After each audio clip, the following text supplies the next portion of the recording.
అన్నమయ్య జిల్లా ముక్కలు కాబోతుందంటూ సోషల్ మీడియాలో వస్తున్న వదంతులను ప్రజలు నమ్మవద్దన్నారు రాష్ట్ర రవాణా శాఖ మంత్రి మండిపల్లి రాంప్రసాద్ రెడ్డి. అన్నమయ్య జిల్లా కేంద్రంగా ఉన్న రాయచోటి నియోజకవర్గాన్ని మదనాపల్లి జిల్లాలో కలుపుతున్నారంటూ సోషల్ మీడియాలో వస్తున్నటువంటి పుకార్లను కూడా నమ్మవద్దన్నారు. ప్రజల ఆంక్షలకు అనుగుణంగా టీడీపీ ప్రభుత్వం పనిచేస్తుందని అన్నారు. రాయచోటిని అన్నమయ్య జిల్లాలో కేంద్రంగా కొనసాగించేందుకు సీఎం చంద్రబాబుతో కలిసి చర్చిస్తానన్నారు. సీఎం చంద్రబాబుపై తమకు నమ్మకం ఉందన్నారు ఆయన. అన్నమయ్య జిల్లా కేంద్రంగా రాయచోటినే కొనసాగుతుందని మంత్రి రాంప్రసాద్ రెడ్డి చెప్పారు. అందరికీ నమస్కారం. ఈరోజు మధ్యాహ్నం కొన్ని ప్రచార మాధ్యమాల్లో రాయచోటి నియోజకవర్గాన్ని మదనపల్లి జిల్లాలో కలుపుతారని వార్తలు చూస్తున్నాం.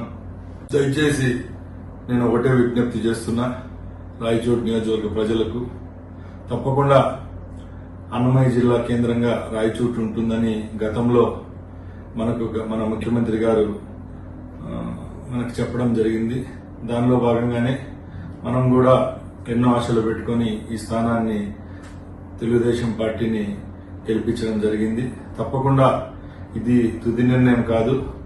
నేను ఇప్పుడే విజయవాడకి వెళ్తున్నా. తప్పకుండా ముఖ్యమంత్రి గారిని అలాగే ప్రభుత్వాన్ని ఒప్పించి రాయచోటి తప్పకుండా అన్నమయ్య జిల్లా కేంద్రంగా ఉంటుందని తెలియజేసుకుంటున్నా.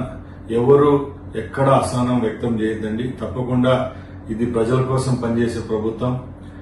4 పర్యాయాలు ఇక్కడ తెలుగుదేశం పార్టీ గెలవలేదు. ఈసారి మన ప్రభుత్వం మీద అలాగే గౌరవ ముఖ్యమంత్రి చంద్రబాబు నాయుడు గారి మీద నమ్మకంతో ఈ స్థానాన్ని కైవసం చేసుకోవడం జరిగింది. అది మీ అందరికీ తెలుసు.